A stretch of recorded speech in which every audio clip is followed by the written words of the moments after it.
The question is, how do you keep yourself at a high frequency while you're in the matrix and aware that it is some kind of not what you're taught in school? To us, it seems like a stupid thing to say to other people. How do you keep your frequency high? What is a high frequency? A high frequency is a high level of consciousness. How do you keep yourself conscious?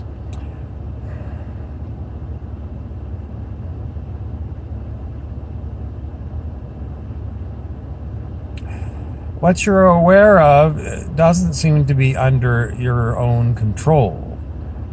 What you're aware of is what is given to you.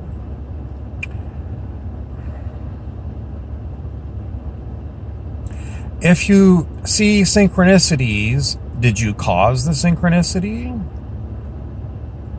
Or were you given something that you could use?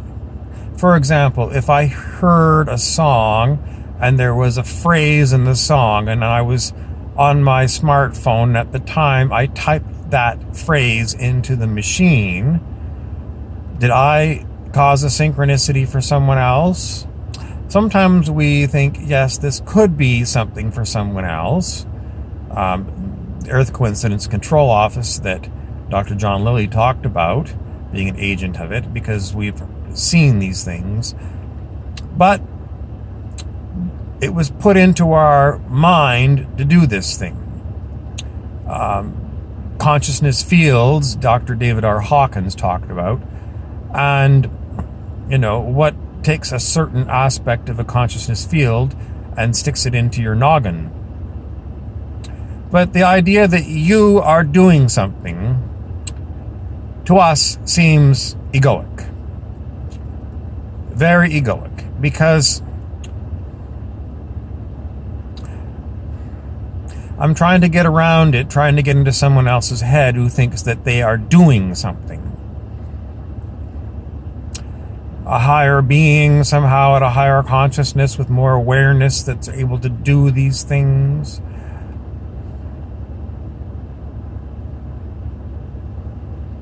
Well, the only way I know to find out what a person's consciousness is to do muscle testing.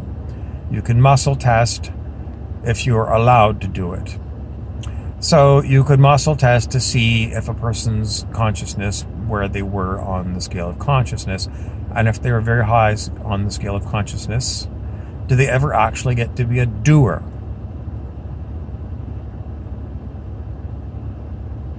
How would you separate that person from what we call source fields?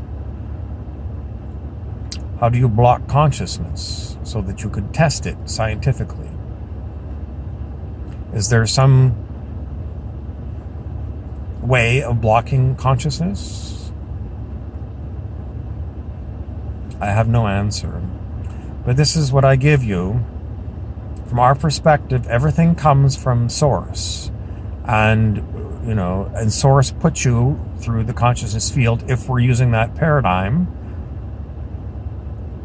and gives you something out of that consciousness field into your noggin. And if you think you're doing it, then perhaps you need to reevaluate who you are and what you are.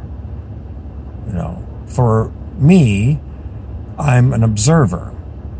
And even when you say, well, I see your mouth moving and you're talking, where's this coming from? This is coming from source fields. It's not coming from me. It's not coming from me. You have to take my word for it, or you could muscle test it to see if I'm telling you the truth. But it's not coming from me. It's coming through me. So I'm being an instrument of the source fields and source itself.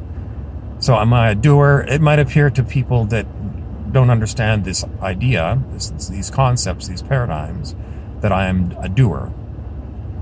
And that seems to be the majority of human beings.